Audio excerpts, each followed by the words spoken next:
Suhi?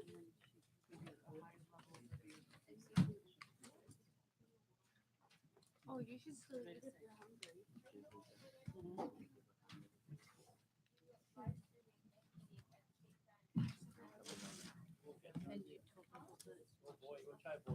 We are? Okay, everybody, just FYI, we are live right now. Did everyone hear?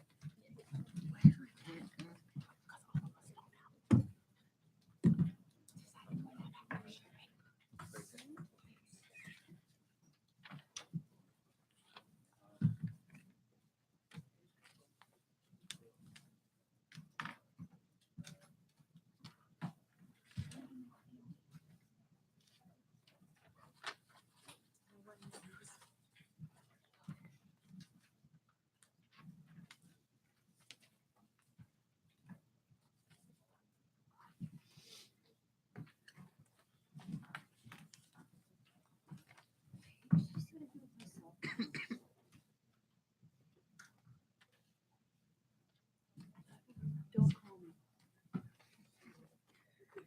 If I do, then there's.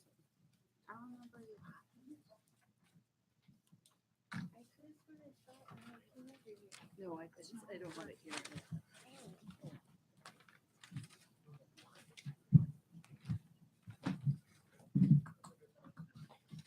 Okay, everybody has a copy of the agenda. Is that all? Mr. Lim? Did you have enough copies for your guests? There's one of the digital. Okay. We have a date Thursday morning. We have a date Thursday morning. Yes, we do. Oh, Thursday morning. Matt, you're not gonna make it. I just gotta pull up the agenda. Thursday morning.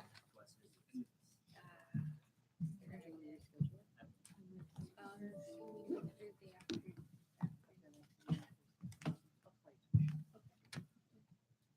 One more week.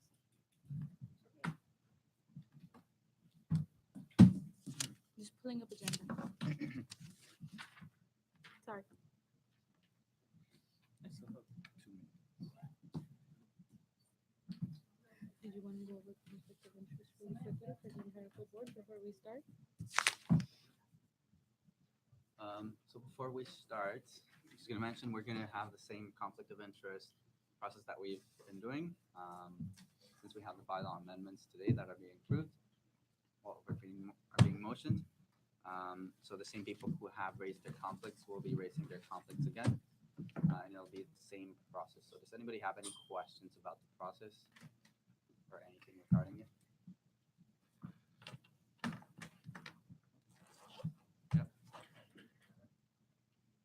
Well, actually, you are until we pass the amendment for the eligibility requirement.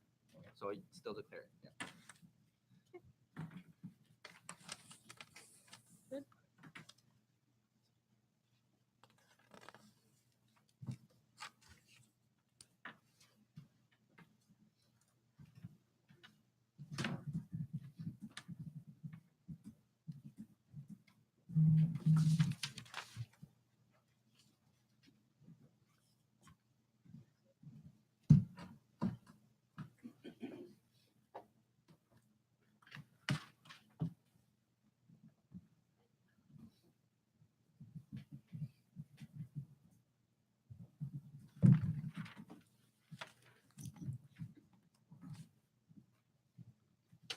Okay.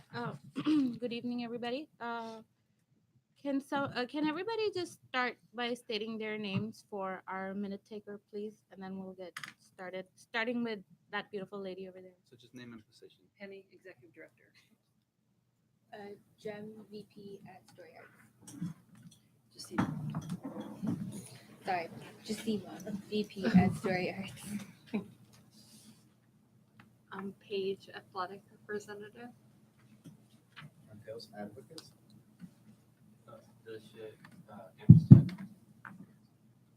Everything's in campus director at Progress. Ivan Sharma, Zach, Story Arts Campus Director. Sam Kasais, President. Okay, Sadaf Hashmi, Board Development Officer, Chair of the meeting. Justin Lim, Vice President of Morningside. Randy Fagarsi, Clubs Liaison. Karamjit Singh, Vice President, Progress Campus. And I'm Samantha Garcia. I am the Vice President for Ashland Campus. Okay, thank you, everybody. So I'd like to call the meeting to order. It is 7:38 p.m. We'll begin with conflict of interest. Does anybody have any conflict of interest to declare tonight? Justin Lim, can you please state your conflict? I, Justin Lim, would like to declare my conflict of interest due to the fact that I'm running for presidency for the school year of 2019-2020. Okay, can somebody move to accept Justin's Jacima, seconded by Mateos? Justin's conflict of interest. Any discussion? Okay, seeing none. All in favor? Any disagreements? Any abstentions? Would you like them noted? Yes, please. Thank you. Motion carried. Okay, Karamjit, can you please state your conflict of interest? I, Karamjit Singh, as I'm intend to run for president for year 2019-2020. Thank you. Can somebody move to accept Karam's conflict of interest? Randine, seconded by Samantha. Any discussions? All in favor? Any disagreements? Abstentions? Noted. Motion carried. Miguel, can you please state your conflict of interest?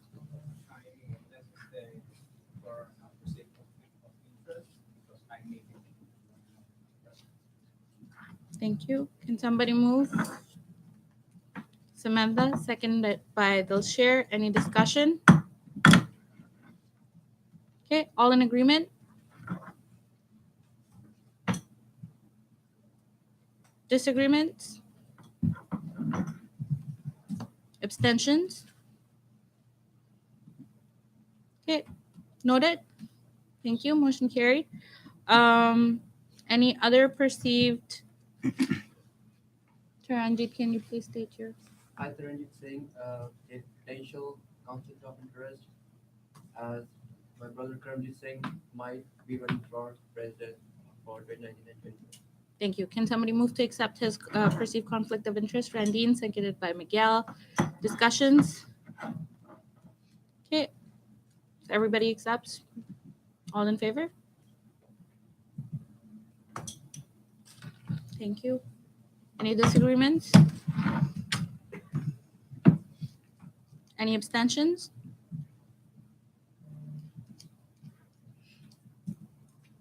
Okay, would you like to note it? Thank you. Motion carried. Any other perceived or potential conflict of interest? Okay, thank you. Next item on the agenda is approval of agenda as presented. Any discussion about it? Can somebody move to approve?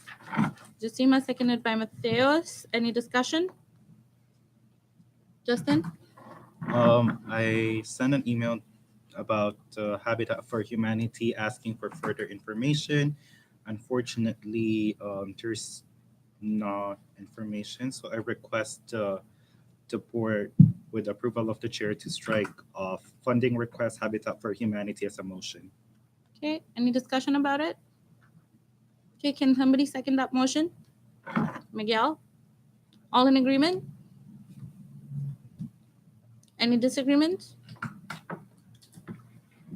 Okay, so, and then rest of the agenda is fine, right? Okay, so, motion to approve the agenda as presented, except striking the funding request. Motion.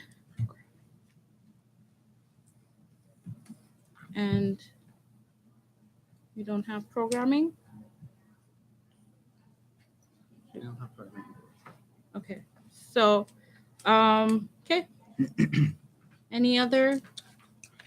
Okay, so motion carried to approve the agenda with the amendment Justin suggested.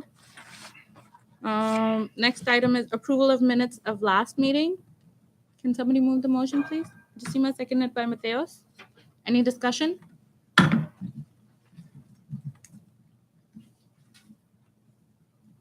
Okay, all in agreement? Any disagreements?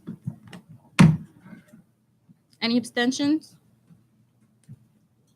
Okay, thank you. Motion carried.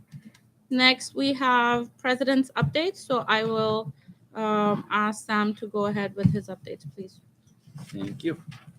Through the chair to the board. So my update today is going to be focused on what we heard on Thursday from the Ministry of Training Colleges and Universities. So just to get a sense of how much people have heard, is there anybody who has not heard what the news was yet? Okay, so everybody has heard more or less what it is. Okay. So last Thursday, Minister Marilee Fullerton, which is the Minister of Training Colleges and Universities, gave a press release stating some changes that are coming up for the 2019-2020 school year. So that'll be starting in fall 2019. And so the main changes are there is a 10% reduction of tuition fees for domestic students for publicly funded programs. So most public programs have publicly funded grants. Then the other big change is OSAP. So there are changes to OSAP. So the free tuition program is no longer going to be in place. There will be, they're reducing what is it called? So when somebody applies for OSAP, they need to have the family income needs to be below a certain amount for the application to be accepted. So it was 175,000 a year.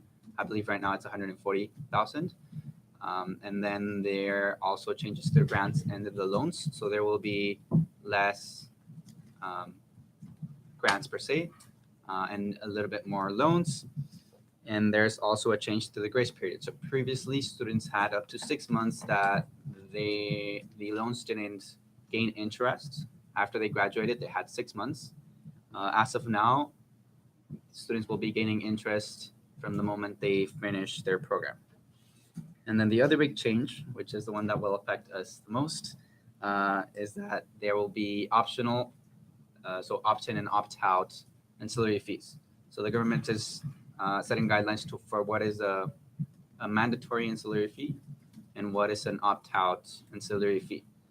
And so by the looks of it, we don't have all the details yet. We will hear more details by the end of this week.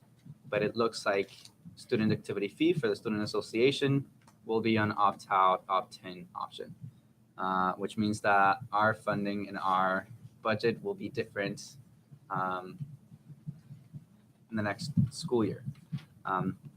So that means for us is we will be needing to adjust. We will be needing to create plans, create strategies, first to promote what we do to students, which we already do, but we need to do more of it, make students aware of what we provide for them to increase the opt-in for student fees. And we also need to make plans for if there is a budget cut, which is very likely, how are we going to respond to that? How are we going to adapt? What are we going to cut on? And what are we going to move around? So I'll speak a little bit of how this may affect some of the motions that we have today. But before that, I'll call Lisa White, the registrar, for her to give a little bit more information and details about changes that we've heard and details about how the college is planning or what the college's standing financially is with this new announcement.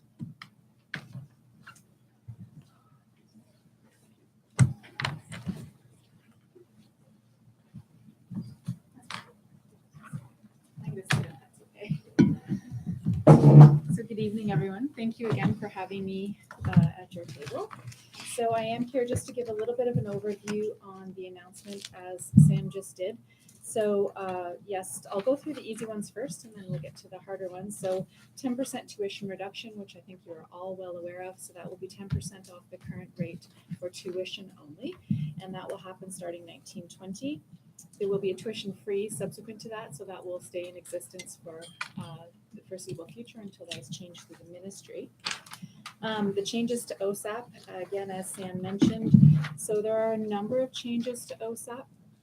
One of which is the reduction in parental amount, so the parental contribution. So a student who is out of school for 4 years or more at this point doesn't need to consider parental contributions. If it's less than that, you do. They're changing that now to 6 years. So that means you have to be out of school for 6 years before your parental contribution is not included.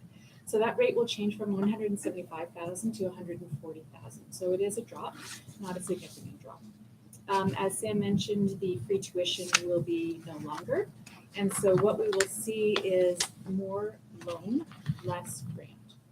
So the discussion that's happening from the ministry is that this grant money will go to those students that need it the most.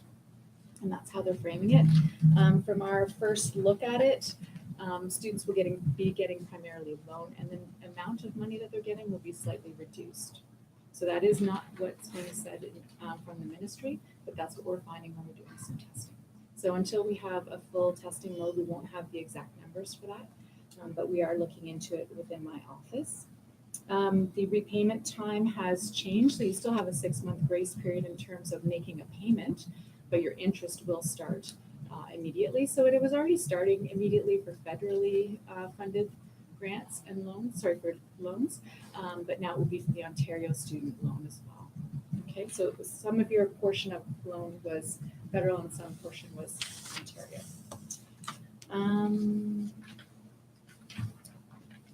So the next big thing I guess that we should talk about would be the ancillary fees. So this was a bit of a shocker, so we weren't expecting this. And so ancillary fees are now up for consideration, and the consideration will be mandatory or optional. And optional means that you can select to opt out of those fees should you decide that it's not something you either want to participate in or something you're going to use. We don't know exactly what those fees look like. They did give some examples of what mandatory fees may look like. Those were things like health and wellness, mental health supports, CSD, some student life supports, athletics and rec was listed. I'm not sure exactly what that means, if that means the facility or if that means the membership, what that is looking like. So that's another fee that was mentioned, but really we don't know. So there is a document coming out, and I believe it's coming out next week. It's called a ancillary classification framework, and so that will give us an idea of what those mandatory fees versus what optional fees are going to look like. The other thing with the optional fees is that we must have an online mechanism to allow students to opt out of those fees. And so that will need to be in place for the September intake as well. So that's something that we're working on within our office to try and figure out how we're going to do that and what these students can opt out of and how the money then will be returned.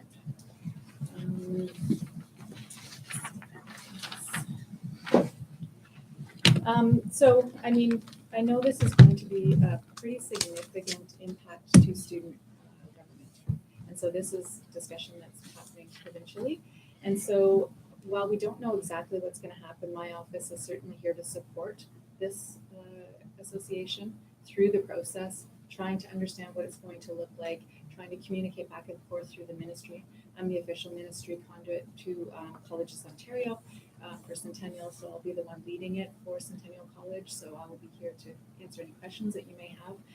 I'm sorry, at this point we don't have really clear details, but it does look like things like the student fee, as you mentioned, potentially some of the other fees may end up being on the optional list, which will mean there will be some promotion things that we'll need to do on this side of the house to make sure that students see the value in the things that you guys are doing, and that'll have to start right away, I think. Does anyone have any questions, or is there anything that you want to a little more detail about? Yes. To the chair, to the board, just an important detail, I believe the 10% cut is only for domestic students, international fees are not that yet. The entire framework is domestic students only, so this only applies to provincial funded programs and students. And so technically, yes, international students would not be included in this. As an institution, we haven't decided how that's going to work. My feeling is that programs at the moment, it will be reduced at 10%. Miguel? The ancillary fees are gonna be optional only for domestic students also, or it's gonna be good for international? That hasn't been decided yet. Again, my feeling, if I can give you my opinion, is that we would like to treat all of our students the same. And so if a student can opt out, a domestic student can opt out, then an international student would opt out. There are some slightly different fees, and that will have to be figured out. But for the most part, yes. But that hasn't been confirmed yet. Justin? No. Any other questions? No? So there is a technical briefing that's happening next week, which I'll be attending. So hopefully we'll get some more information that I can share back with you guys. And then once we get the classification framework, that will talk specifically about ancillary fees, we'll be able to have a better idea of what's going to happen. Thank you, Lisa. Still you're up there. Okay. Next, I would like to ask Kevin to please present the college updates.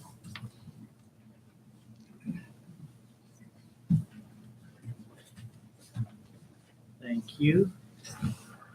The college update is really brief tonight. I think I want to defer the details of or the depth of the update so Sam can continue with his discussion on the fees and the potential impact it has on the other business items on the agenda.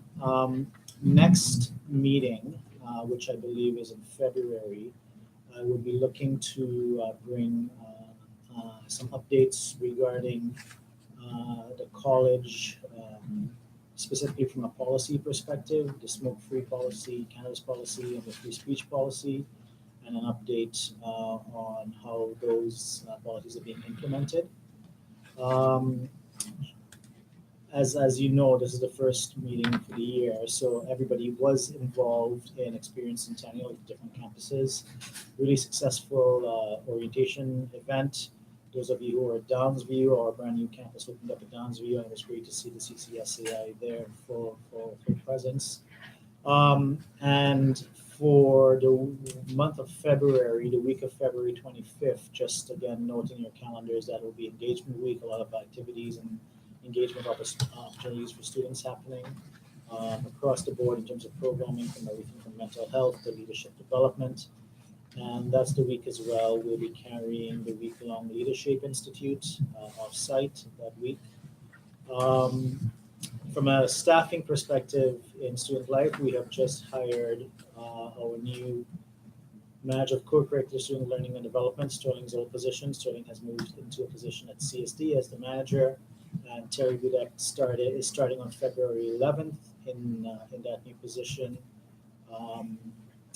Yeah, and I think that's it for now in terms of my update. And if there are any questions, I'll be happy to take them. Mateos? To the chair, to Kevin, do you receive any feedback from our smoke-free policy from staff or students? Yeah, I was going to bring, because we're still gathering data, I was going to bring that to February, but anecdotally, there hasn't been a whole bunch of issues or questions or queries, questions about where you can and can't smoke, and depending on the campus, right, the responses are different. But generally, students and staff have been abiding. They've been understanding. But I hope to get a more fulsome kind of report as to the reaction, the questions to present to the board in February, because we're still gathering them. Justin? Through the chair to Mr. Rajpal Singh, in my own observation and from the word of mouth from my fellow classmates, this policy in Morningside isn't just it's implemented, but not as how strict as other campuses would see to be, because a lot of our students are smoking not even in the sidewalk, but in still the perimeter of Centennial College Morningside campus. However, our security um, doesn't seem to like really mind, or like they Okay. like, I guess the boundary is not as clear yet, or to because the smoking area at the back of the building is off limits now if you're smoking. So they're all in front of the college campus, um, where students are just complaining. They're like, "Oh, I thought we're smoke free. How come people are still smoking within the college vicinity?" So it depends where they're smoking. If they're smoking on the sidewalk, then that's city property. Yeah. They're If not. they're inside the sidewalk, I believe that's college property. What I'll do is I'll speak with Ron White, our manager of life safety and security, for him to step up educational and patrol activities here. So where are students gathering specifically here to smoke? By the entrance from the first floor. Is it on the sidewalk or is it on? It's under our shed. Okay. All right, so I'll talk to Ron White to make sure that he steps up the patrols and the education pieces there, and gives those gives out those cards that shows the borders and the boundaries, and so I'll bring that to his attention, and I'll follow up with you to figure out if it's better or not. Thank you so much. Any other questions for Kevin? Thank you, Kevin. Next we have advocate updates. Can we start with Miguel, please? The board, and short, alongside with Mr. Andrade, SAS, Mr. Hector, and Mr. Mitchell. We organize configure grade appeal clinics in all campuses with other board members and administrative who work on missions technically there, as well as other board members who participated on the orientation for ELI students on international organizations, and participated as well on the winter board retreat. In terms of the new projects for PEP, I'm working in creating a process map for grade appeals according to the policy. So some of you may have noticed that the conflict policy, it has a process map, but the grade appeal doesn't. So I'm working on that to be used by CCSAI and to be sent to the student experience office to work and to include it on the policy. That's it. Thank you, Miguel. Any questions? Okay, Mateos? Into the church of the board, alongside with Miguel and all those updates. I also have some updates on my initiatives. The inclusive washrooms is now being worked with Google from GCNI, and he took the reins on that. So it's gonna happen. No timeline on when it's gonna happen, but it's happening for the inclusive Russians here. I also finished the initiative on open educational resources here at SETAS with great success. I must say, any details that you want to know, you can ask me later, but I'm starting to talk to the library to expand that initiative college-wide. And I'm also looking forward to work with Student Life to review our policy on grade appeal, because at least the form needs some. Thank you. Any questions? Kevin? Do you want to say anything about the Great Appeals Clinic, how they were? Through the church board. We also thank everybody who participated on the Great Appeal. It was a huge success. We catered more students than we normally could, just the two of us, and we look forward to repeating this next Great Appeal season. Thank you. Any questions from Mateos? Okay. At this time, I would like to pass the chair to Randine. Okay, next on the agenda is the governance update by Ms. Hashim. Thank you, Randine. Now, just before I give my governance updates, I think Sam would like to have a word with the board. Thank you. Through the chair to the board. So just before we discuss the bylaw amendments that we have forward, so the bylaw amendments that we are moving today are the eligibility requirements. So the date in which the president needs to join the board to be able to run for the president position, and whether the president is elected or appointed. So their recommendations from governance were the first full board of September, or the first full board of fall semester as the eligibility criteria, and appointed position for the president selection process.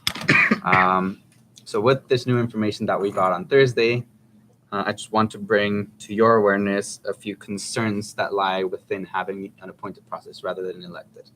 I know that the vast majority of people who moved the motion in governance to come to the full board voted for an appointed process. So I'm just going to mention three points that were raised that would be for us to consider and have a discussion before we move any motions. Okay, so the first point is with this new opt-in, opt-out ancillary fees model, what that means is that we want to get as many students opting in as we can. So if we have an elected position process, students might be more aware, or students might be more in tune with the association in the sense that they got a chance to elect the president. If we have an appointed position, that might or might not deter students away from wanting to pay membership fees. And with these new changes, students will have higher expectations of us and what we do, the work that we do, and how we serve them. Now, the second point is, so moving forward, obviously, students will be making more conscious and more informed decisions for their ancillary fees. As I mentioned, they will have higher expectations for us, and us as a board and our staff and our association as a whole will be having to focus a lot of our energy to really promote ourselves and to show students what we have to offer, and to show them who we are, what we serve, how we serve them, for them to be knowledgeable of that before they decide whether they want to opt in or opt out. And if we look at, we don't have many details yet, so we don't know if this new change is going to affect the structure of our board or our staff, if we will have the same amount of people in our board of directors, or if we will have to reduce the amount of people. So that's also something to consider. If we move towards an appointed process and we reduce the amount of people in the board, that might or might not work. With an elected process, it probably would work better regardless of the amount of people. And then the third point is, let me just read through the notes. So we will need to be raising students' interests in ways that they haven't seen us raise their interest. And by taking away the elections, we're, to the public eye, it seems like we're taking a choice away from students. So regardless of if it is like that or if it's not like that, that's how people will see it. So if we as an association are taking away the vote from students, then that might increase the amount of students who decide to opt out because they don't feel like they have a voice within the association. If we have an elected process, then students might feel like they have more of a voice, or they can be more involved in the association or in the decision-making of the association. So those are just 3 points that were raised that were, they're valid points. And I'm not saying go for this or go for that, but I want people to be aware of concerns that have been raised, and I want people to be as knowledgeable as we can to have this discussion, really see what are the pros, what are the cons of both options, what might benefit us most, not just at this moment, but in the 3 years that we have. There's going to be at least 3 years with this government that we might have lower budget. So just something for people to consider. So I'd really like people to voice your concerns, voice your discussion points, voice your opinions. I would prefer if people don't hold anything back. This is where we need to speak and communicate and understand where we're all at.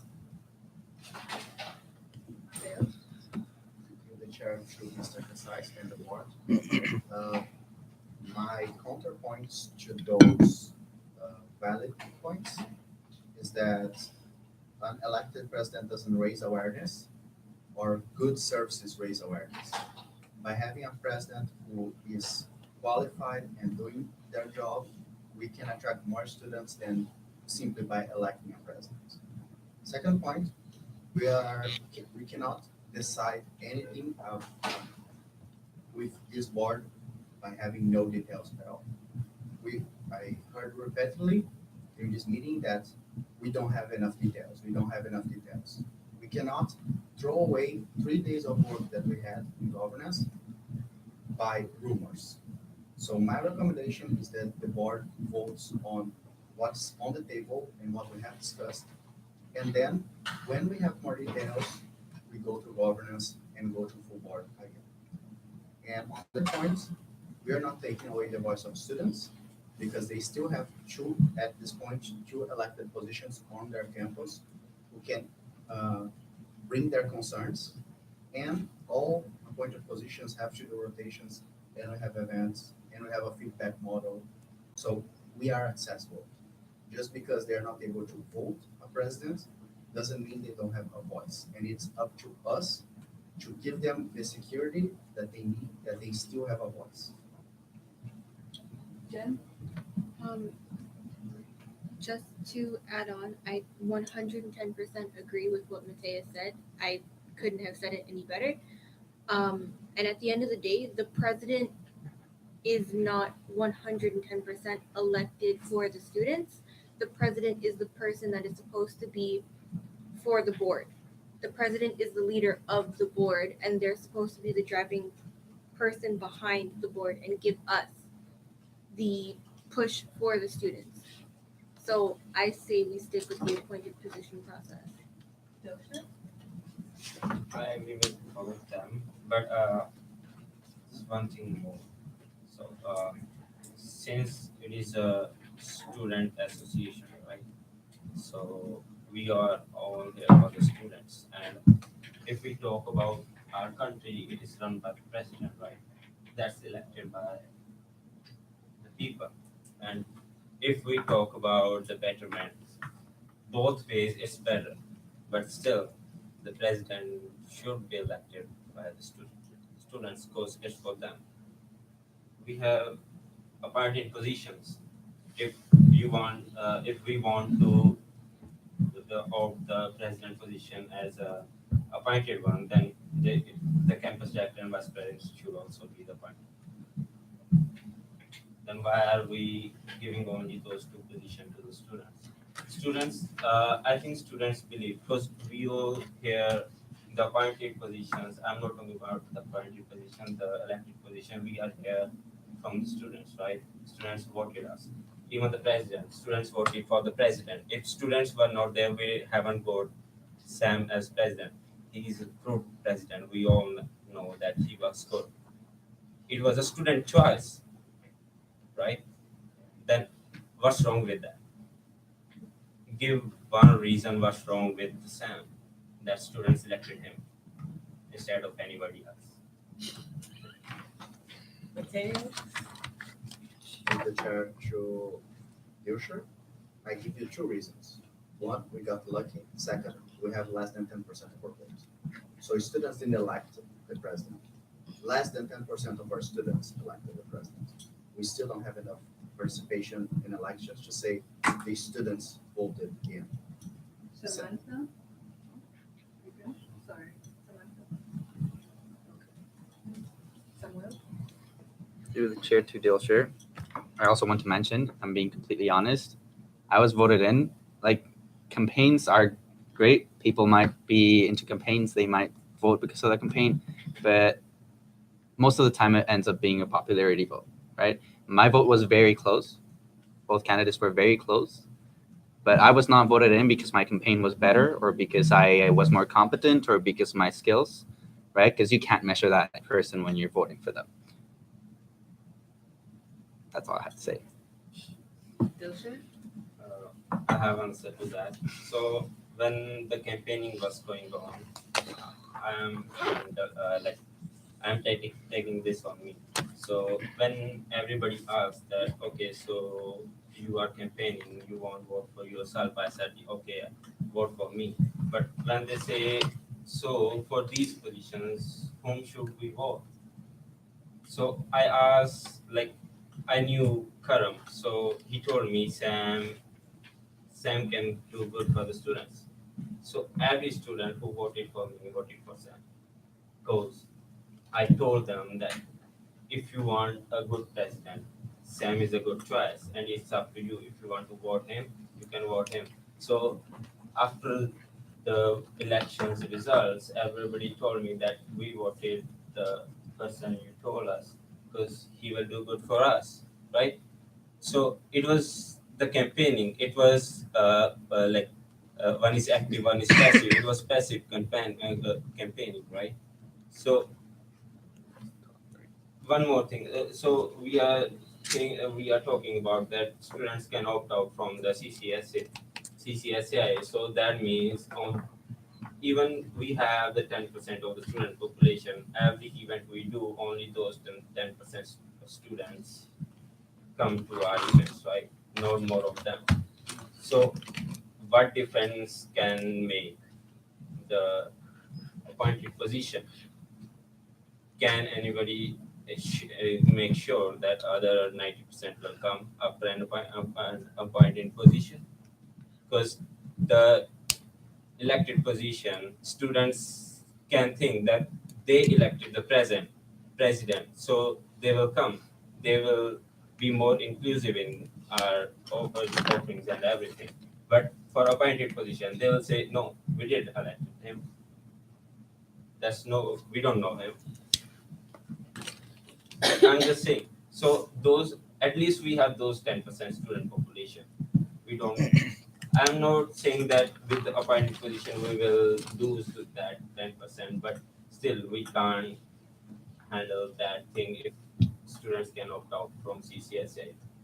Right? Thank you. Mateus. Max? Through the chair tradition, first, you don't have enough data to say that the 10% that voted are the ones participating. I believe we received more than 10% of our participation in advance, and there are different people who participate, so there's literally no data to support that statement. Second, I don't believe your video can clarify this, but I don't believe, as in the terms of elections, you're supposed to give preference for any candidates. So if you actually said to someone to vote for candidate A or candidate B, that would break your election policy. Yeah. Acceptable. I understand those points, and some weeks ago I was totally into on the position. However, given the situation that is Clarification. that We have not passed the motion for the eligibility yet. So technically, you're still in conflict until we pass the motion for that. Jen? My point was brought up already. Samuel. Through the chair to the board. So I'm going to read from here so I don't miss anything. I'm just raising two points. So one was the one I raised earlier, just trying to use the words from here. By taking away the president elections from the public eye could deter interest in this fine and noble institution. President elections get noticed, they generate chatter and interest, they stir emotions, they prompt engagement. Potentially, a presidential election is one of the association's most potent public relation tools. And so if this bylaw is passed, it will suppress that type of activity altogether. So it's just students notice it, students engage with it, even if it's a small percentage of our population. And then I also want to bring your attention to this part I had not mentioned before. So this has to do with our current appointed position motion. The entire board would have a vote for the president, right? So both elected and appointed positions would have a vote. So it was brought to our attention that technically, like just democratically, how that would look like. Obviously, you're taking away the election.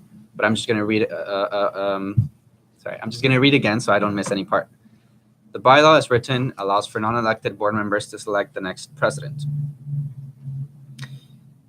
Is this being Okay. There's a significant danger of the association acting contrary to democratic principles with the association, which the association was founded on. By taking the rights of students away from selecting who they want to lead them, arguably if board members are elected, those making key leadership decisions are still seen as accountable.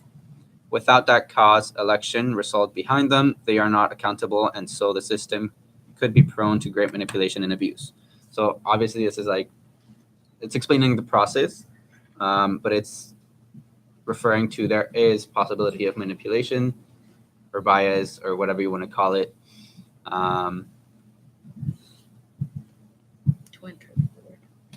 To enter the board. Yeah, just that point.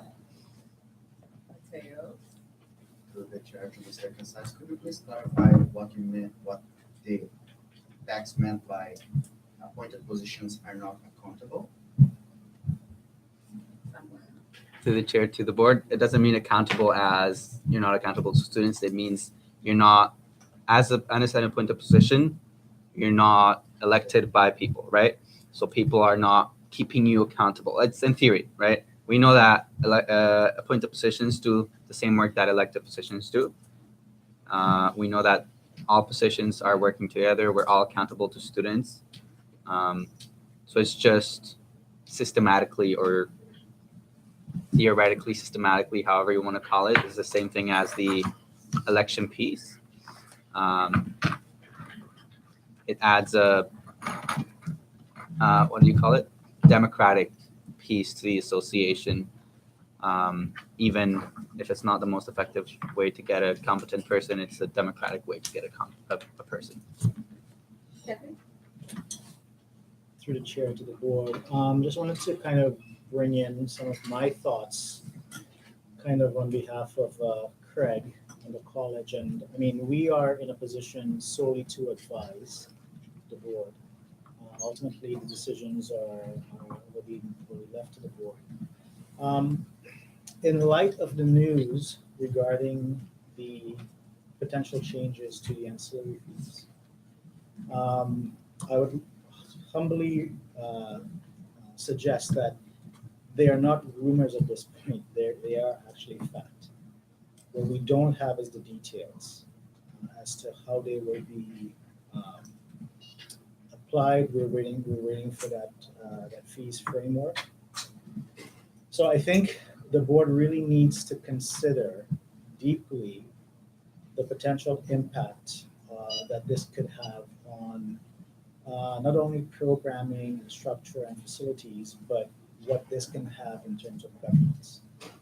And in thinking about governance moving forward, I would suggest it's more than a 1-year thought process.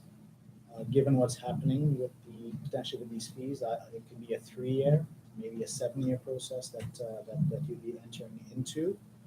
And if it's entered into without the information, without the details, and without the deep kind of considerations, 3 years, 7 years down the line, it could have a significant impact on the board, its operations, its governance, its facilities. So, I mean, yes, there's a lot of information unknown, but what we do know for a fact is that the ministry has said ancillary fees are going to be impacted. How that impacts the CCSAI remains to be seen and kind of managed. And I think that's significant. And I don't want to, I would recommend the board not just glaze over that because it could have some deep ramifications. From the election of the president perspective, my thought process in terms of what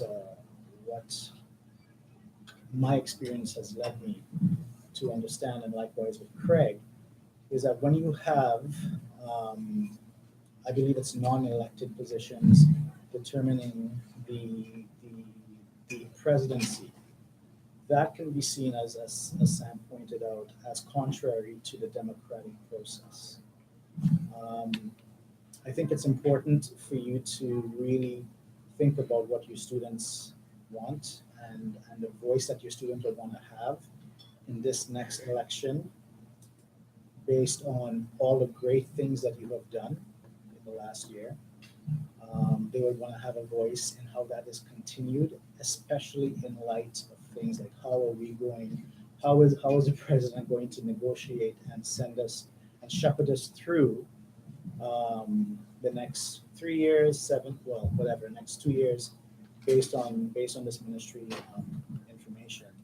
And I think the students will want a voice in that. I think they really, really will. This coming up. So again, there are pros and cons, but I think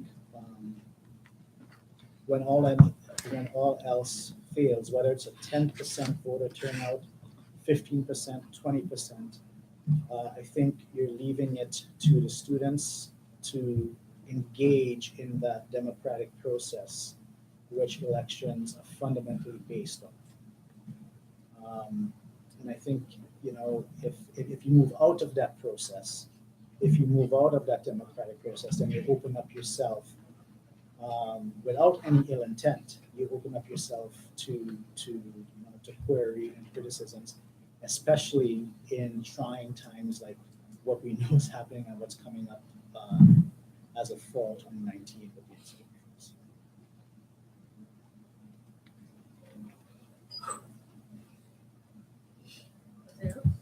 With the chair to the board and cabinet, thank you for our advice, but I would still recommend the board to go appointed, because in times of need like those, we need to have a president who has proven to this board to work with the candidates for a year at the point of elections, for proof that work ethics and work that person has done, that person is up to the challenge. Yes, I believe that could be biased. Yes, I could believe that we could open up ourselves to some criticism, but I believe the best way to reply to this criticism is with 1 year long of great services and exemplary management, rather than in 1 month of election PR. I'm not denying that elections is a great PR, but I believe that 1 year is far better. And as for the election process being democratic, I'm gonna bring my own bias here. I come from a country who spent centuries electing presidents, and we are still in the hole. I would very much prefer to have a appointed president that does his job than 1,000 elected presidents that don't. Sarah? Through the chair to Mateos and the rest of the board, I'm just gonna be really blunt, and I'm gonna come out and say this. I agree with Matt to some extent, but what I do want to make sure everybody understands is right now is the time where we let students elect their president, because for us to say right now, students don't understand enough who they're voting for, and we know better. It sounds kind of conceited and saying, you know what, we know better than you. And this is where students are going to be like, well, they think they know better than us. They're not letting us elect our own president. We're losing our voice. We don't want to opt in. Okay. I understand we've put in a lot of effort this year. We can also keep we're not saying to put all our work in a trash can, right? We can forward it to the next board. We really, really need some time to understand where this change is going to take us. And right now, we don't want to change more things and make students feel like they're losing their voice.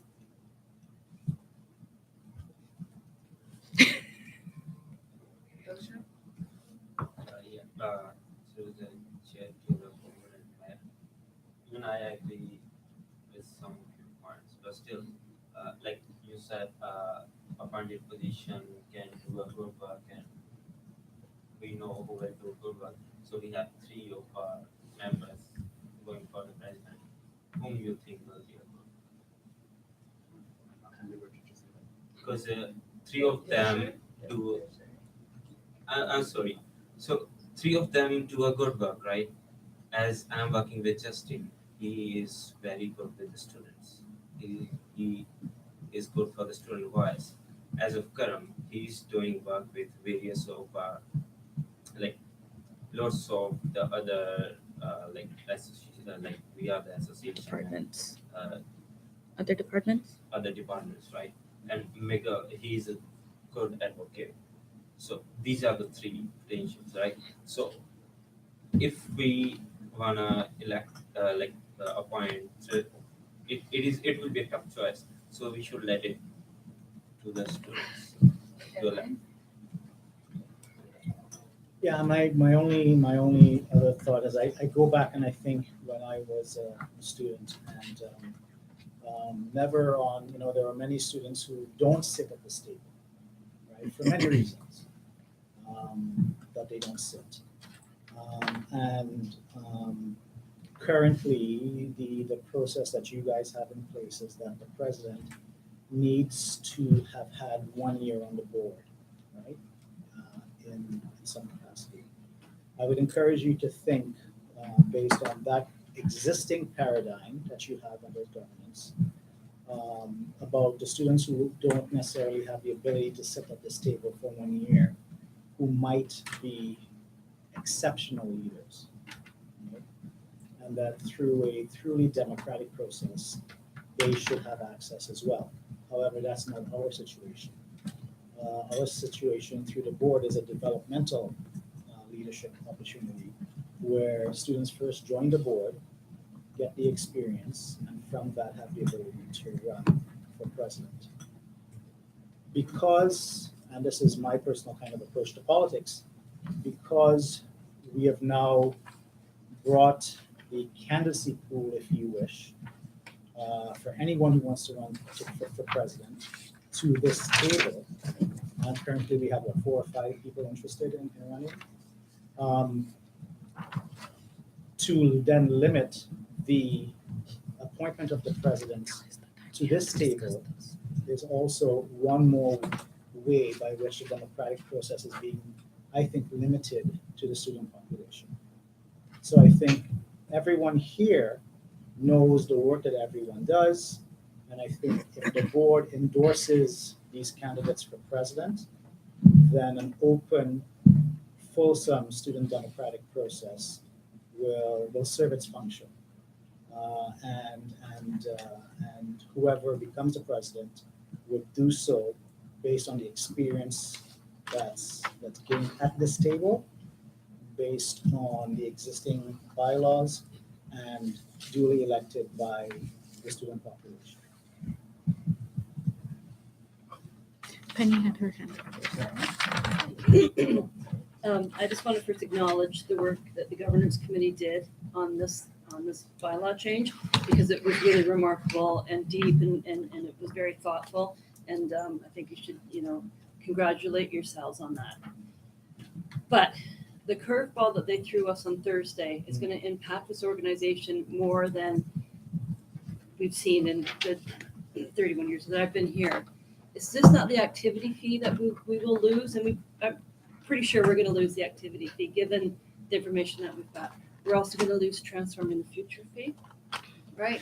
We're also, there is a possibility that we will lose our levy for a student center to pay the student center, and we owe almost $2 million on the student center, and we will lose the levy to pay the athletic and wellness center, which we owe about $12 million, and some of that money too goes towards operating.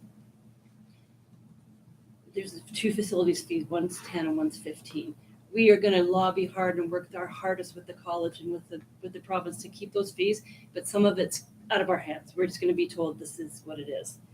So saying that, the whole organization is going to have to change how we operate, how we look, what we do and how we do it, and our service model and everything. We just introduced online voting last year. It went really well. I mean, I know we did such great work, but there's so many unknowns now to change something as significant as elections. It just is really, I don't think it's great timing. Like, we recommend it for next year. I think that would be great and work it through. But to have it like now on top of everything else, I think it's just going to add more insult to injury. Through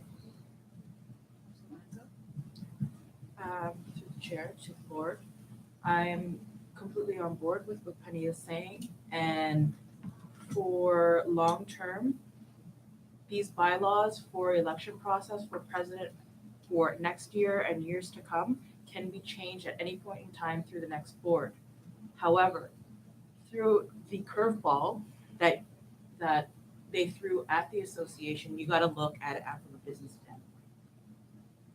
Okay, you're looking at downsizing a lot of things that we have privilege to.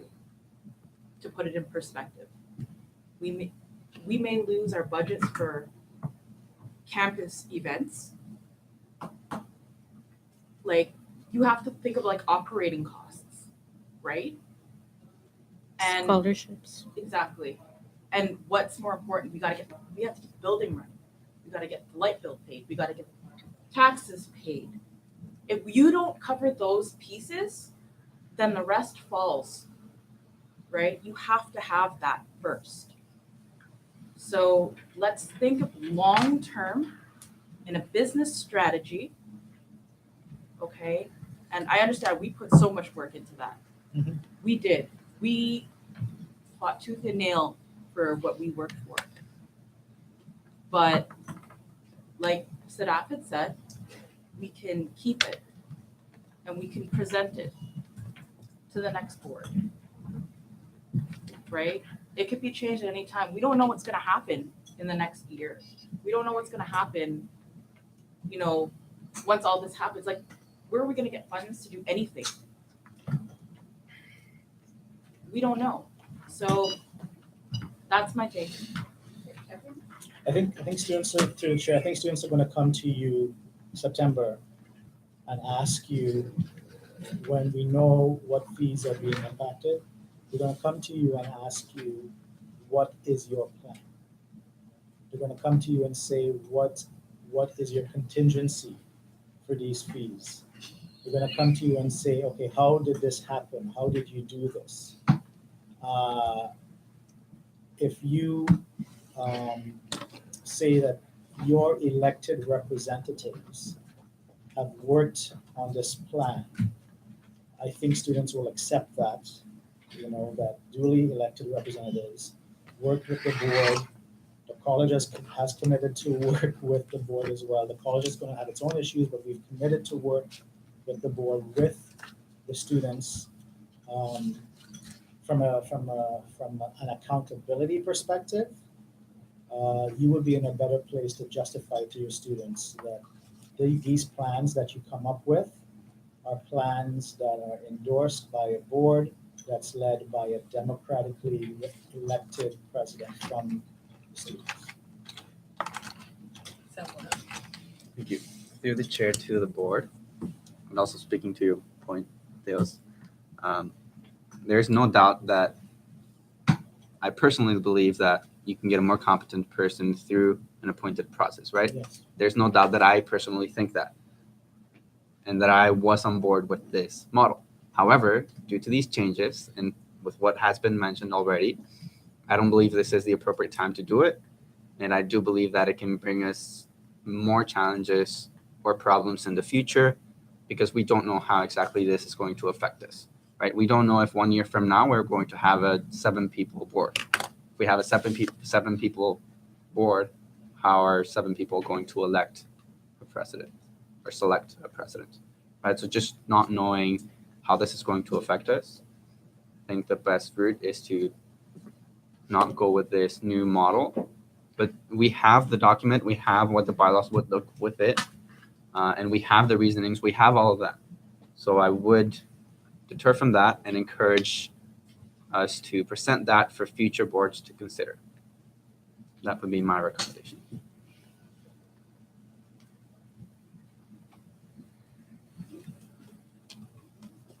If that's all the discussion, can I go ahead with my update now? Let's do the motion for Okay, so after that, for the members who haven't been part of governance or who weren't able to attend the governance meeting on what was it, last Saturday? Basically, we've been trying to make some changes to the bylaws. One being changing the president's elected position to appointed, and we had presented a whole process for that, as well as changing the presidential eligibility. Currently, our bylaw amendment reads May 1st. Governance Committee had voted and accepted that we will change it to first full board meeting of the fall semester. So anybody who is part of the board since the first full board meeting of the fall semester and serves the remaining of the term can run for presidential election. And the governance committee had, we had a motion, governance committee did approve to present it to the full board. Okay. As for the appointed or elected, the governance committee had motion and it was approved that we will go ahead with the appointed process instead of elected process and to present it to full board. Those were the bylaw amendments. As per election policy, the changes were made to reflect that so that the president elected position was moved to appointed, and we had recommended that the president, if they are elected, if they are appointed, they will lose their vote and they will serve as a tiebreaker instead of the board development officer or the chair of the meeting, I should say. And that anybody who's running for president will need to get 400 votes, and this is where the change was, 75 votes from each campus, including Downsview campus, and 25 from the learning centers. Signatures. Sorry, signatures. And that was also approved at governance committee to bring forward to full board. Lastly, we had been working on meeting attendance policy, which the governance committee had voted that we table it for now and present it to the next board and let them work on that further. So those are the governance updates. We do have the motions here based on the discussion we just had. Now I'm going to ask the question. Now you pass the chair, sorry. Okay, thank you. So at this time, I'm going to ask the board, in light of the new information that we have, first of all, do we want to go ahead with these motions? You're part of the agenda. someone to move. Okay, so can somebody move to present these motions? Sam, and seconded by Ivan. So we're gonna start with the bylaw amendments. First, we're gonna start with the presidential eligibility. Can somebody move to present the presidential eligibility at the SGM as, oh my God, this is really hard. For the presidential candidate to be part of the board from the first full board meeting of fall semester. Moved by Jem, seconded by Tehran. Discussion? Sam? Through the chair to the board. Okay, so obviously this will depend on what the votes are for the president selection process, whether it's appointed or elected. However, I know that the recommendation was for the first full board of the fall semester. If the board decides to go for an elected process, I would recommend to move it back to May 1st. The main reason, which I had mentioned before, was because I believe the summer semester where you have all the trainings is very important information for any person who plans to run for president to go through, to learn, and to see all the timelines, see all the training, see what they want to change for the next year. So all of those are crucial things that somebody needs to go through if they want to run for president. So I said this in the previous meeting. That was my stance, and that is still my stance. And I would have a stronger stance for this if we do decide to go with elected, which I don't know. Based on the discussion, that still hasn't been decided. Taran? A second in a motion, I do not agree or disagree, right? No. No. Motion, No. okay. Mateos? Through the chair, through the board, just countering the point that someone is doing. I would think that an exceptional leader would would join the board at the first full board, would have enough experience in the board, and to echo Kevin's point, we would reduce the restrictions on exceptional leaders that could run for president. Sam? Through the chair too, Mateos and the board, I don't doubt that somebody great can join the board and fall. In fact, we have a great example right now, right? I don't doubt that somebody competent with skills and with everything they need to run can join the board. What I do doubt is their experience in summer and their knowledge about summer and training and how forming a board can be, right? Because one thing is learning about it and reading it in the updates from people and the memos from the president.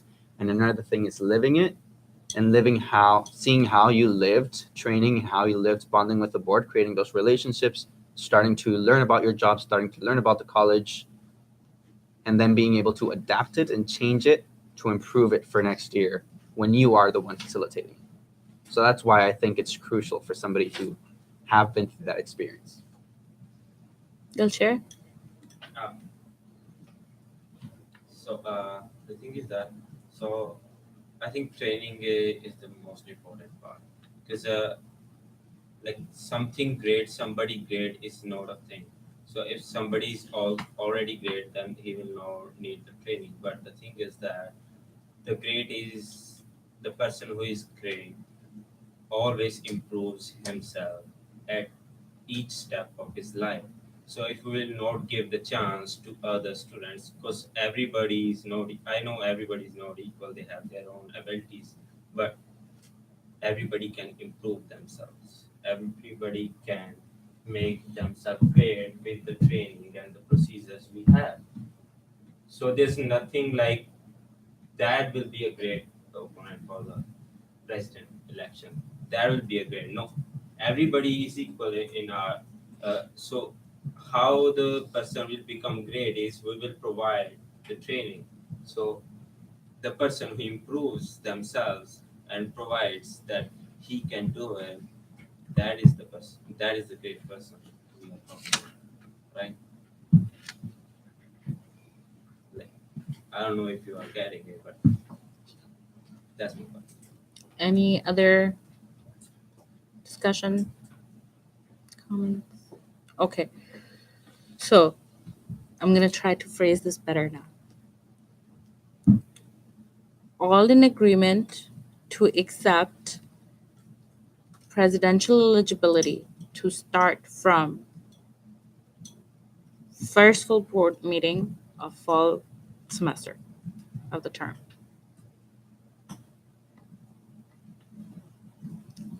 Motion has already been moved, so now who's in agreement? You guys got to vote now. All in agreement? Disagreements? Abstentions? Oh, that's a disagreement. Okay. And those are abstentions.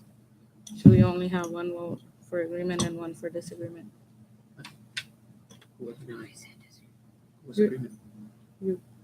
Oh, you're a disagreement? Okay. So motion declined then. Wait, what? You want to do it? Wait, Jem is not here for the vote. So, yeah. We're just gonna wait. One of our voters just kidding. Does it matter or abstention? Well, she has a vote, right? She's not in conflict of interest. If she wants to abstain, she can abstain. But what if she wants to vote in agreement or disagreement? Coming. She's just getting water.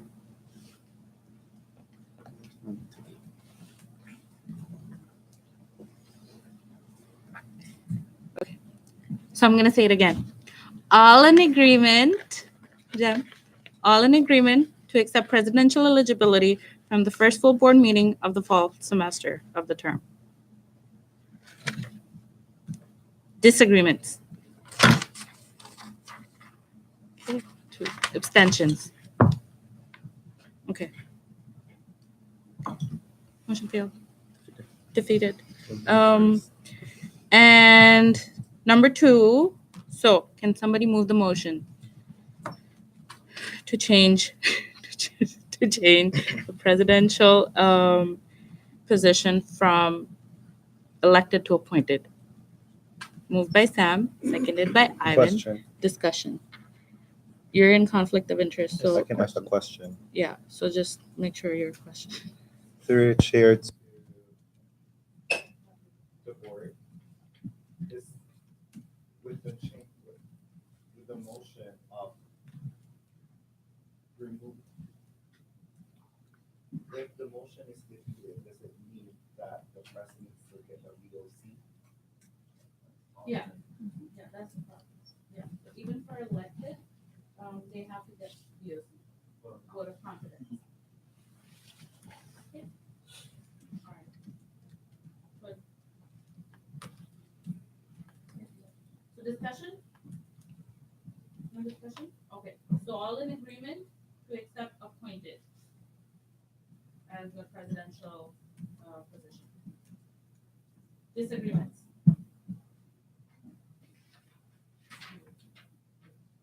Abstentions?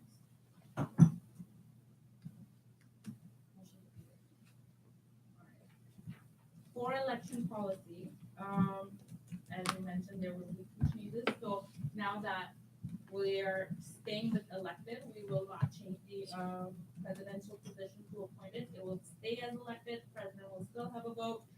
We need to vote on the signatures that the presidential candidate has to get for the nomination packages. Currently, we 75 votes from 4 campuses. We are motioning to change it to 75 signatures from each campus, including Downsview, and 25, the remaining 25 of the 400 from Laramie Sites. And the security deposit, we're getting rid of the security deposit for the elected positions. Right. So let's do this first. Signatures. Can we? You want to do all of them together? One by one. Okay. So motion. Can somebody move the motion to accept the signatures? Signatures. Okay. Miguel, seconded by Randy. Discussions? All in agreement. Disagreements.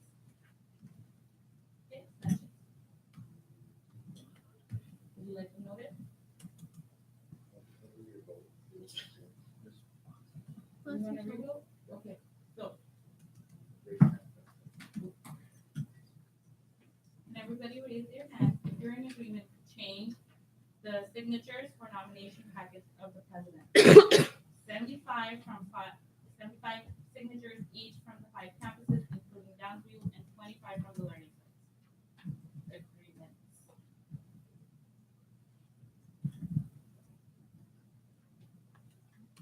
Disagreements. Abstentions. Motion carried. Point of clarification, 1, 2, 3, 4 agree, but 4 abstain. Point of clarification. I would like to have a clarification. So when we're voting, isn't abstention considered as?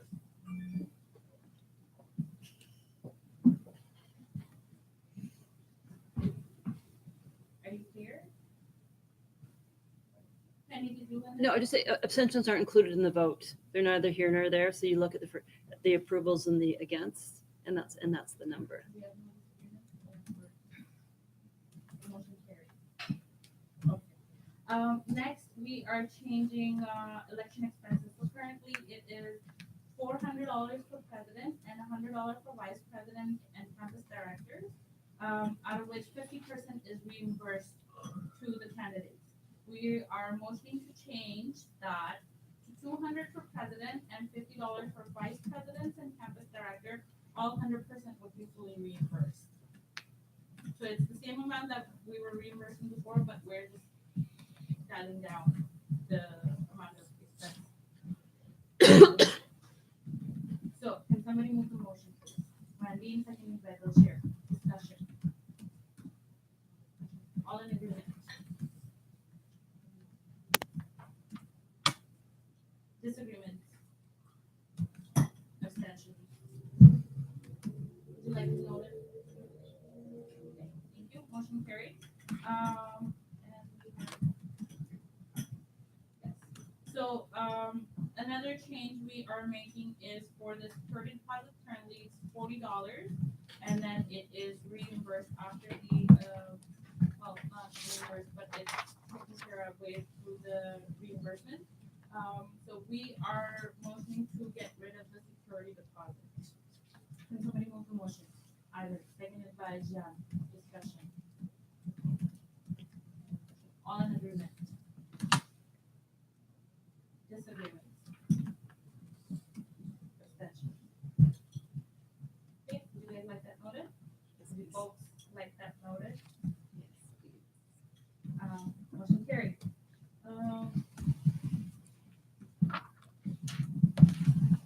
Alright.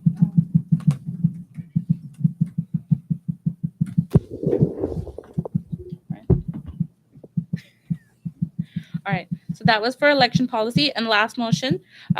So as we were saying, the meeting attendance policy was tabled. So so motion to table, please. Can somebody move? Sam, seconded by Justin. Discussion. All in agreement to table it for the next board. 1, 2, 3, 4. Disagreements and abstentions. Okay, motion carried. Those were my updates. And moving forward to Paige Solda, can you please update us on your end, athletics rep and wellness rep? Thank you. Okay. So to start off my updates, I will start off with the women's hockey team I was trying to put together. Unfortunately, it did not work because we would need more individuals to be there. I would need to get, originally I had 26 signatures on the list. I would need double to even have them reconsider. So I would need around 60. And at this point, I don't have as much that I can devote to that at the moment. Considering I devoted so much last semester to it. I'll briefly just say like the events, but I won't go into details about it. And if anyone has any questions about it, they can ask me. So I don't know how you say this word, but I'm having a Hajj event next month at Morningside. I'm planning on doing the sleep event that I've done at a different campus because it was so popular at Progress. I have a nutrition event planned for March and an obstacle course event for coming that I'm putting the proposal in for March also. And I'm also thinking of Stafford De-Stress Week. And that's all I have. Thank you, Paige. Any discussions? Ivan? What happened to the event for Business Monday or something? Oh, through the chair to the board. So my event for Blue Monday, it became too much of a big thing to accomplish in the time span we had. So like this event was, we were originally going to do it last semester for Thrive. There wasn't enough time to plan it. Then we were going to plan it for Blue Monday, but then we didn't have enough time again to do it. So it's just one of those things that like it wasn't enough time to make it successful for the size of the event it was, and it's something that it would probably need to do at the beginning of the year. Thank you, Paige. Any other questions, comments? Okay. Next we have club liaisons update. That would be Randine Fogarty. To the chair, to the board, good afternoon, everyone. All right, so club applications are currently open. They'll be open from the first of school. The deadline is this Friday at 4:30 p.m. Club training is going to be taking place January 28th to the 31st, and ratification is going to be happening at SGM, which is February 4th. Thank you, Randine. Questions? Discussion? Okay. Moving forward, we don't have programming updates. That would be absent without regrets from Simona Agarwal. Next, we have VP updates. So we will start with Karamjeet. Karamjeet, right there. I don't have much updates to the chair of the board. I don't have much updates for myself. I had a talk with a person from library. Last name was McDonald regarding the extending the hours for library. I will be getting in touch with them to have a follow up. Also, I'm being invited for a lunch with Dean, and we'll be discussing more about that what CCSAI and what School of Business can help each other. Yeah. Questions? Discussion? Thank you, Karamjeet. Jasima, can we have your updates, please? Yes. Through the chair to the board. Good evening, sunshines. Short and sweet, there hasn't been too much happening on campus since the announcement that was made Thursday by MPP Fullerton. I did have a couple students reach out to me just trying to find out what our take was on everything. So far, I have stayed neutral. I haven't really said much, just that we're working on it and waiting to see what announcements come out. Other than that, the charging station that is in the hallway at Storeyards is a huge hit with everyone. Everybody really, really loves it. So far, no one has been able to charge their laptops. It's only iPads and phones that can be charged. And I just will need a little bit of clarification as to whether or not I was under the wrong impression. I thought you could charge laptops. I'm not 100% sure. But there's no cable port, whatever the word is. English, I don't know what that is. Whatever the word is for it, there isn't one to charge laptops. So that would be the only complaint. Other than that, things have been kind of quiet on campus. Thank you, Jasima. Any discussion? Questions? Awesome. Mr. Lim, can we have Morningside updates, please? Through the chair to the board, the updates that I have is Morningside is currently working on a Morningside showcase that is in collaboration with all the departments of Morningside, especially the lead SETAS, where it's a day or it's an evening where Morningside is going to showcase what they have at the same time, show students what supports we have on campus. What support we have on campus and what what can help them in terms of need or anything. We also had a meeting over the holiday break when school ended with Mateus. We talked to Dean Patrick Kelly about Morningside being 24-hour on campus in the times of exams. So that will be the last week of the semester or the week before and after reading week. Other that we have 11 classroom visits booked for this January. We are also going through meetings with different departments on campus, seeing how to develop and improve mental health on Morningside campus. We've also been talking to key students about elections, trying to get the students interested at the same time, helping them to see what election is, also encouraging the people who have been active with us to run for office.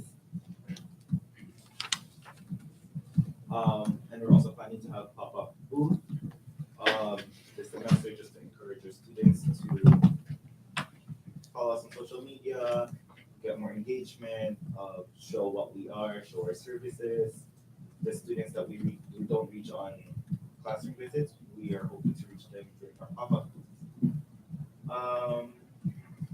For me personally, I've been involved, other than what we've been doing as a group, I've been involved in orientation, wilding out, and any event that CCSAI or the college has.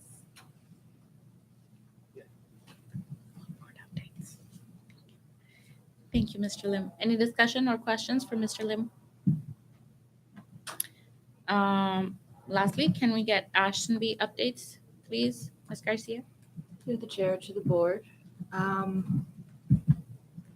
There wasn't a lot going on. However, there are some concerns with regards to the 400 students that we've lost and the use of the building.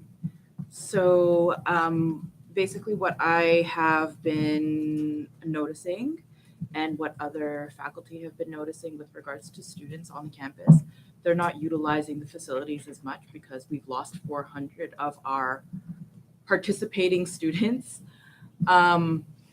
So I have been in talks still, and I'm trying to put together a strategic plan to speak to the dean with regards of how we can utilize the spaces better so that we can get those people that are in class and leave the campus more engaged. So I've been speaking with Kareem from ANR, and I've been speaking with the manager from Airmark at Ashtonby, just to see what they've been noticing with students and what concerns have been raised. So I'm planning as well to start doing pop-up booths so that I can gauge those that are coming out of classes. So the hot spots for the School of Community and Health Studies. So whenever they get out, I want to be able to be there and present instead of them having to find their way down to CCSAI. So as they're moving along within the hallways, I want to be there just to catch them and find out how we can make Ashton be stronger again, because we honestly, it's been a ghost town since they've left. Other than that, not much except for the regular things. Also was involved in orientation and as well, I've been also taking on the campus director roles. So just to be proactive, I placed in all 4 months of my events just to keep those engaged. I'm trying my best to hold down the fort. Other than that, that's all for me. Thank you. Questions? To the chair, to Samantha, commend you for your work, and I also want to encourage you to post on Workplace or through email the dates where you're going to have pop-up booths, so we know when we can go and support, and you can have more people in booths, and you can have more people also when you have events. And so I would also like to encourage everybody else. Right now, Brandine is at Progress Optin, and so you're also at Ashton B, I know, but there's many times where Samantha is the only person at Ashton B. So if we know the times, just encourage everybody to go and support as well. Thank you. Mateos? Through the chair to the board, I'd like also to commend Samantha for literally doing 2 jobs and doing 2 jobs very well. And in light of she's often alone there, and it was brought to my attention that other campuses don't receive as much love. I will do my rotations on more than once a month, and would encourage all appointed positions to do the same. It's not our obligation, it's our duty to support all campuses, not just progress and marks. Thank you. Next item on the agenda is CSA update. Mr. Lim, can you please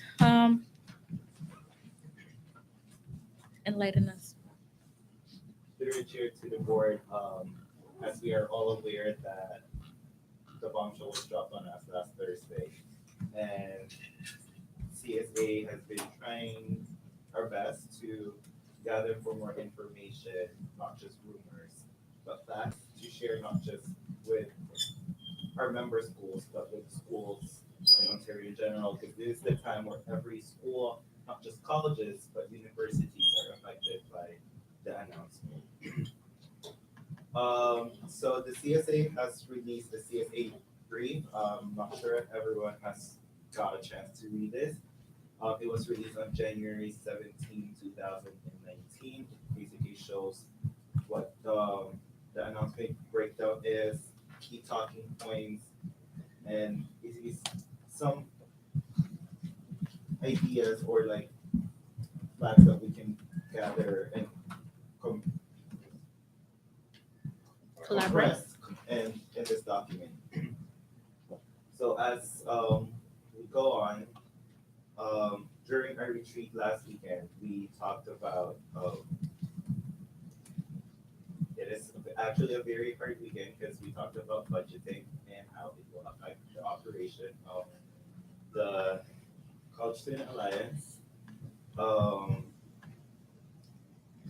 Without student association, it's not just the student association itself that is affected. It's a whole lot of industries. The swag companies, the insurance, and other companies that work with student association in colleges and universities. So we are encouraging, we're trying to lobby for the ministry to kind of give us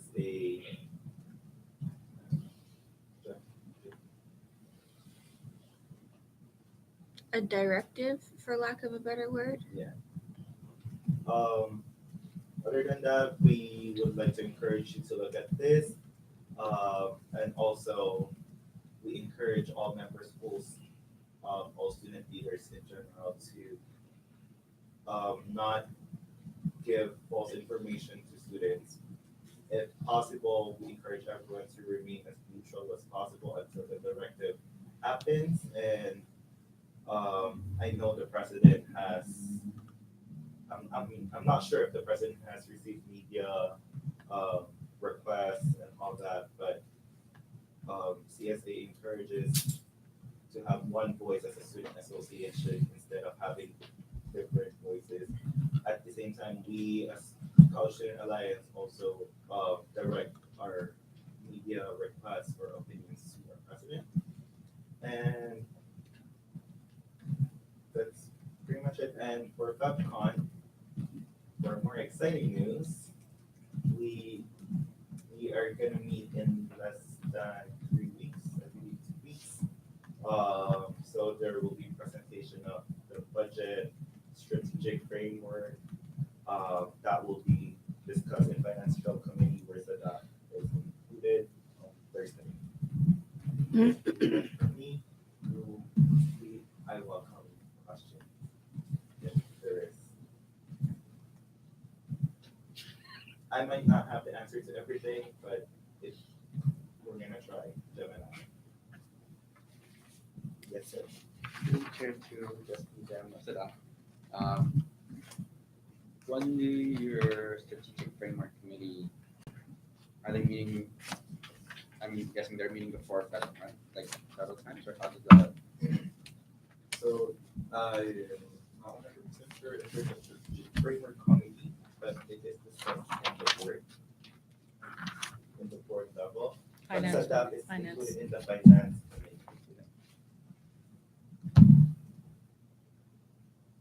Any other, Sam? Sorry, through the chair to Justin.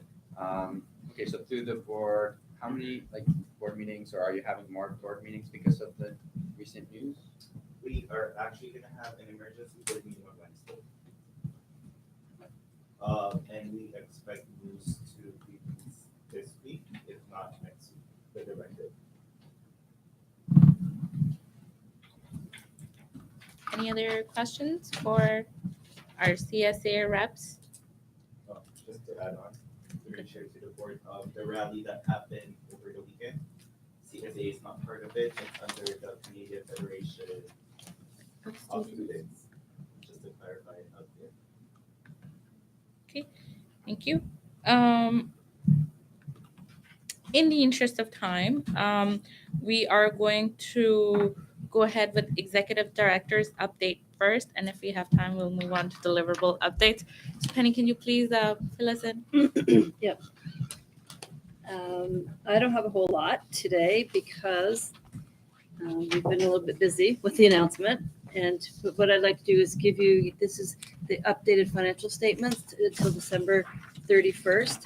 I also have for the CDs, if you want your campus updates, Wendy sent them with me tonight. So you can see, because they're going to ask you. So there you go, if you want to get that. So just high level, this is just until the end of Christmas. So none of your January stuff has been in here. But we're on track with our budget and our spending. Enrollment's up a bit, so we anticipate to get an even higher number with our student fees. We're over budget on a couple of things. Children's Christmas party, but that's $100. Dayforce, we went over a little bit on Dayforce just because our employment numbers have changed a little bit.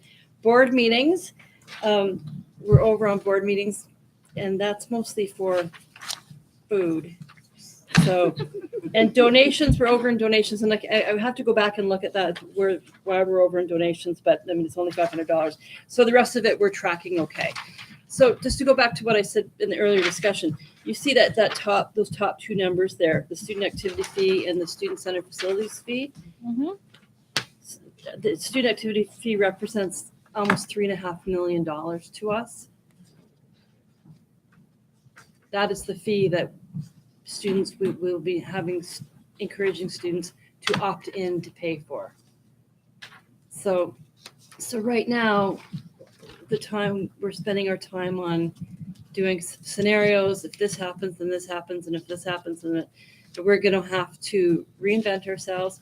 We're going to have to look at some services that maybe we can make money from, or changing up some services, or adding.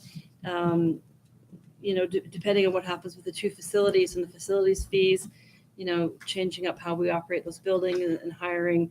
We have you have 31 full-time staff and over 100 part-time staff that are students, and plus this group. So it's a fairly significant amount of money.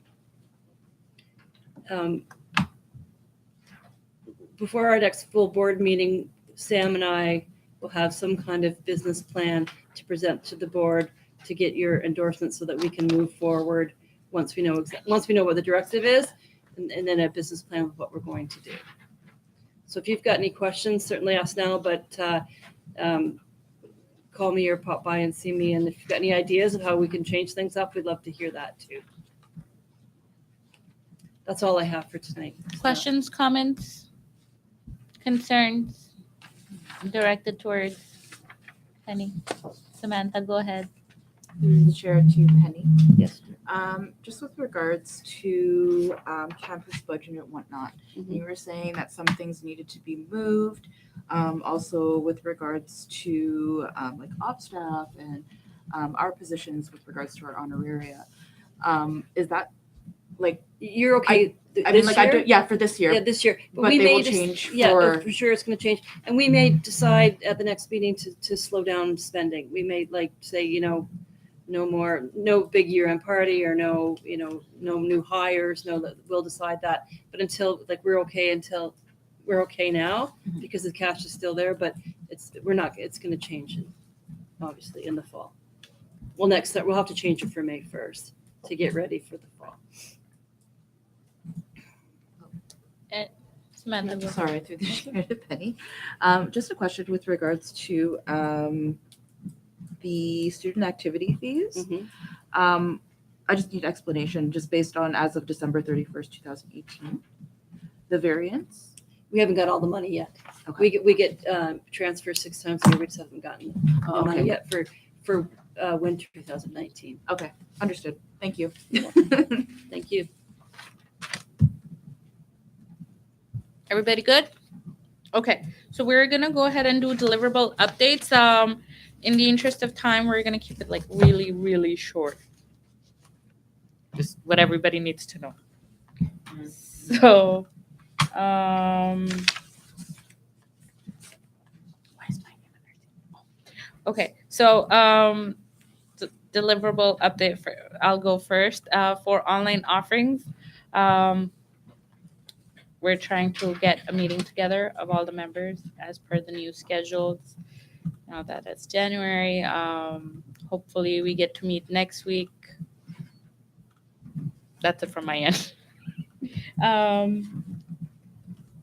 For feedback, data-driven decision mod. Did I get that right? Yeah, kind of.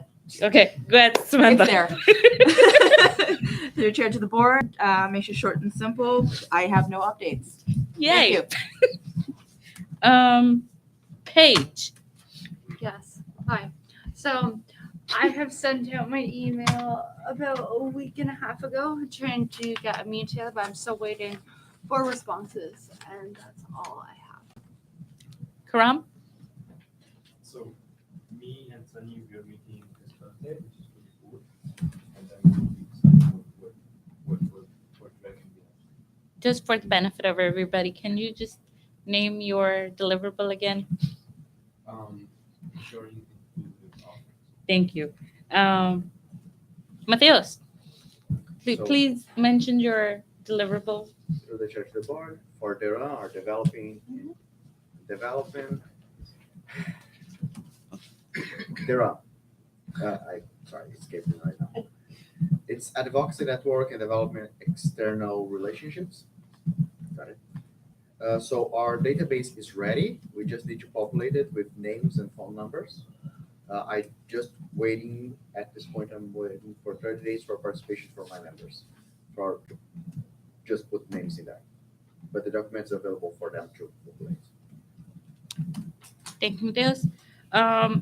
Samuel, can you please give us yours and Ivan's updates? To the chair to the board. So Ivan just asked me to let everybody know that his update is that they will be meeting soon for this semester. Update for the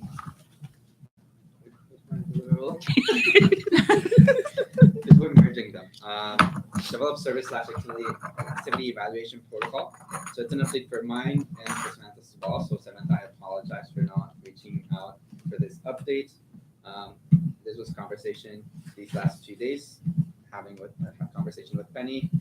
With these new changes, we have freezed all new hire. So what that means is that we, for the moment, will not be hiring a new research and advocacy staff. Unless we hear something otherwise, some great news on Thursday from the government, this is how the update's gonna state. So what we plan to do is to shuffle around, move around some job responsibilities from current staff that we have, and to assign research and advocacy responsibilities to current staff, full-time staff that we already have. So it's unfortunate news for all deliverable, but we will make our best to have that support, and we will reach out to the institutional research office to get more support from them, and to Olivia from CSA to get our model going. And yeah, that's the update. Randine? So just to clarify,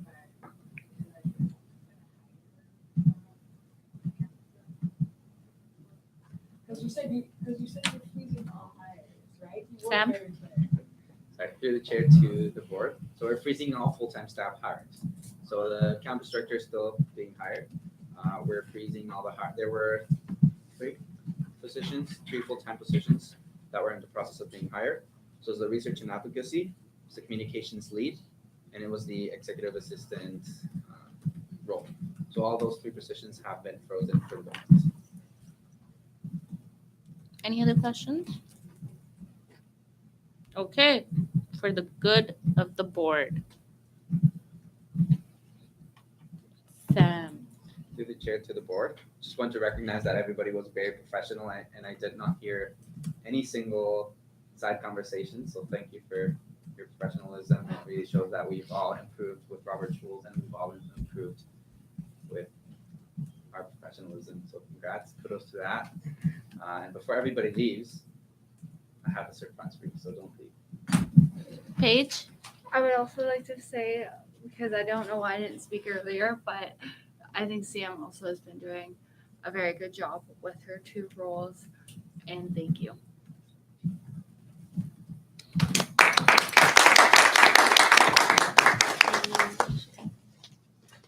Anybody else? Through the chair to the board, I just want to say you all have been rays of sunshine throughout this last, what feels like 7 eternities, but has only been a few days since MPP Fullerton made her announcement. And I really, really value that each of you have tried to be as positive as possible, and I appreciate it. So thanks. Anybody else? Renji? Everyone's great contribution to go into depth of every decision making that we do on this table, putting out their views. It also encourages others to think into that depth. So I appreciate everyone for participating. Yes. I would like to commend everybody for keeping respectful. And even though I was playing devil's advocate during the sessions, I was still very respected and my points were clarified.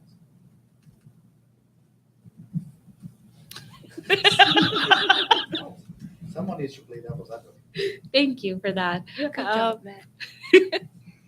Anybody else? I'm gonna take a minute and I'm gonna thank everybody for being so professional today and making my job so much easier. This was one of the toughest full board meetings of the term, and I'm really glad it went by as smoothly as it did. Thank you so much. Anybody else? Okay, so next meetings, we will have SGM at 7:30 p.m. on February 4th, and we will have a full board at 8:30 p.m. February 4th. Both at Progress Campus. The full board meeting will be for a vote of confidence. So the presidential candidates will be presenting a 10-minute presentation, and then we will be doing vote of confidence, which is kind of going to be a secret ballot. Kind of? Not kind of, it is. Thanks for catching that. So yeah, SDM will be an hour, and full board after that will be an hour. Still only 2 hours. Yeah. We're not doing 4 hours. So that's a relief. Motion to adjourn, please. Randy, and seconded by Jasima. Any discussion? All in favor? Disagreements? Devil's advocate? I don't know votes. Abstentions? Motion carried. Meeting adjourned at 9:27 p.m. Woo! All right, don't leave. Guys, everyone.